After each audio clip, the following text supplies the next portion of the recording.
Au nom du Père et du Fils et du Saint-Esprit. Amen.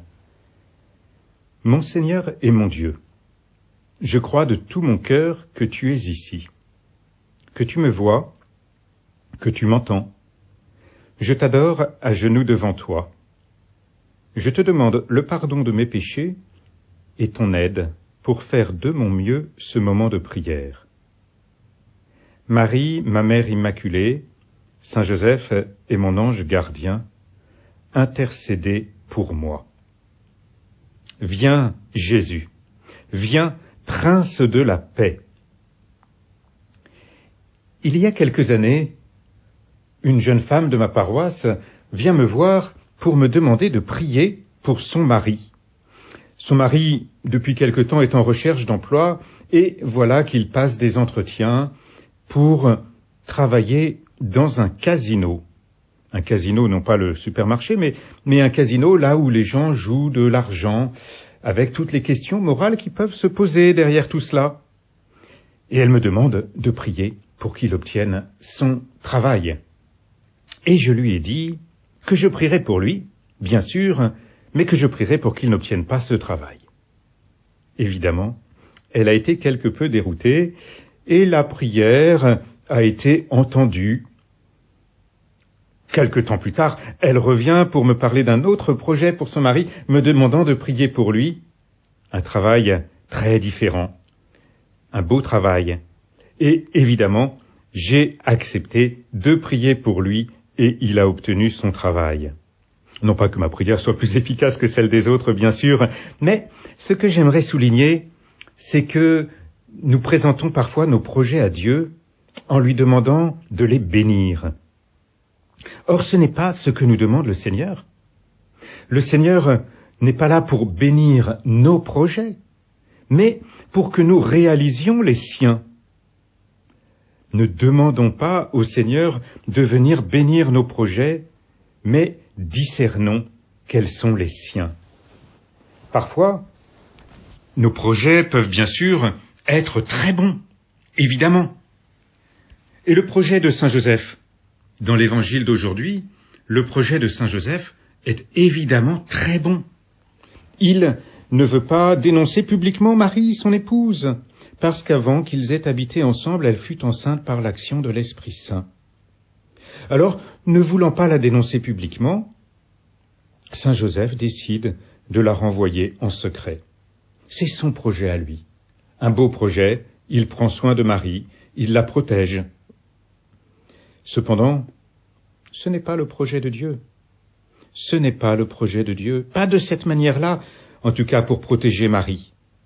Protéger Marie, protéger l'enfant, en prendre soin, ça va être pour Saint Joseph demeurer l'époux de Marie, devenir le père adoptif de cet enfant.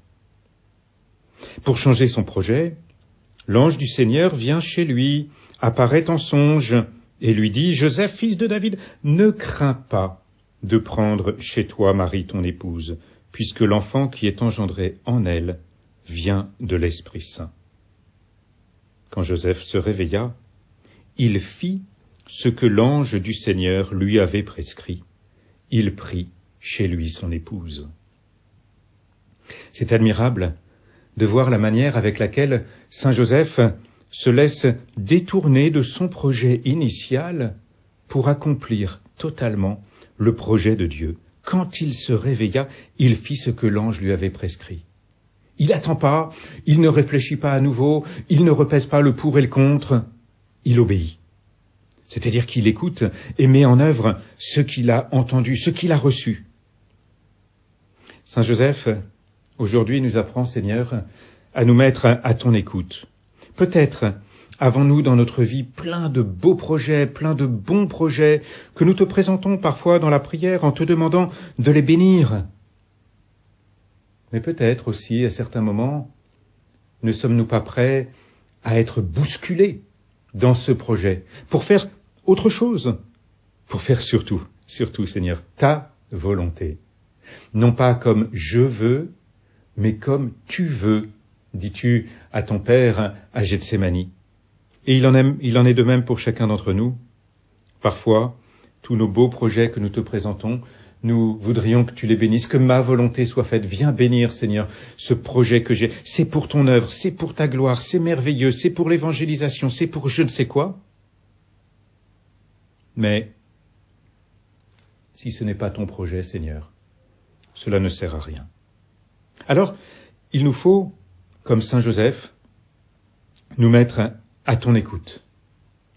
Nous mettre à ton écoute. Comment ? Dans la prière, bien sûr, comme nous le faisons actuellement, en prenant soin de méditer ta parole, d'écouter ce que l'Esprit Saint vient mettre dans notre cœur, toutes ces inspirations, ces beaux désirs, ces lumières que tu viens semer en nous. Peut-être aussi à l'écoute de nos songes. Il y en a quelquefois. Je connais plusieurs personnes d'origine musulmane qui se sont converties parce que Jésus leur est apparu en songe. Tu leur es apparu en songe directement. Cela se produit encore beaucoup aujourd'hui. Nous mettre à ton écoute, Seigneur, peut-être aussi à travers les paroles que nous entendons autour de nous, les paroles de nos frères, les conseils, les repères, les choses qui se croisent peut-être dans notre vie, parce que 2, 3, 4 personnes ou événements nous amènent dans une même direction, nous font avancer. Oui, les événements, peut-être aussi, Seigneur, nous permettent-ils d'entendre ta voix. Telle personne que nous croisons dans le besoin, peut-être aussi. Nous mettre à ton écoute, Seigneur, voilà le premier point que nous pouvons vivre aujourd'hui. En acceptant, même si ce n'est pas facile, bien sûr, mais en acceptant, Seigneur, de te laisser bousculer nos plans.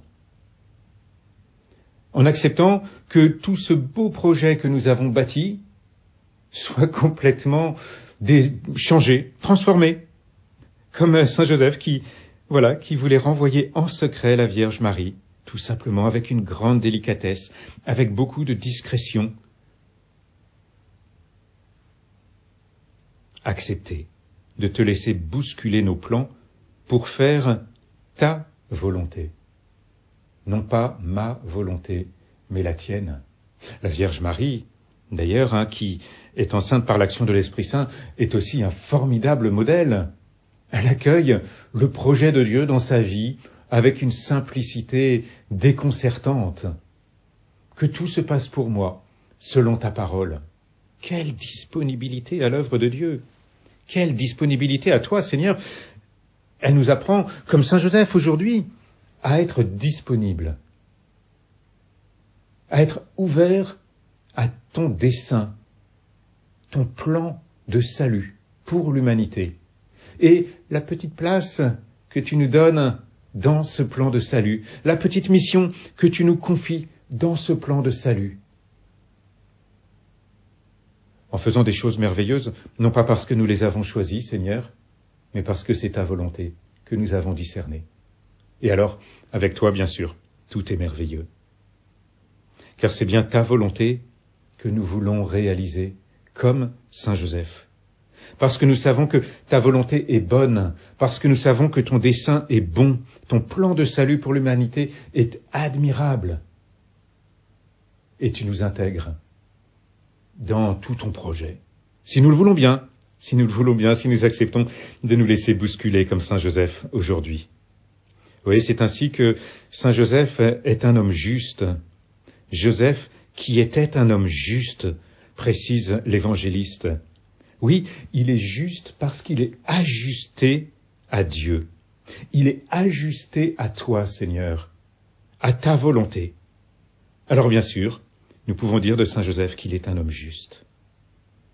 Oh, aide-moi, Seigneur, à être tout au long de cette journée ajusté à ta volonté, à écouter vraiment ce que tu as à me dire, quitte à bousculer tous mes plans, mais pour pouvoir accomplir le tien, quitte à laisser bousculer tous mes meilleurs projets, pour accueillir ton projet merveilleux et le réaliser. Je te remercie, mon Dieu, des bonnes résolutions, des beaux désirs et des lumières que tu as semées dans mon cœur pendant ce moment de prière. Je te demande de m'aider à les faire fructifier.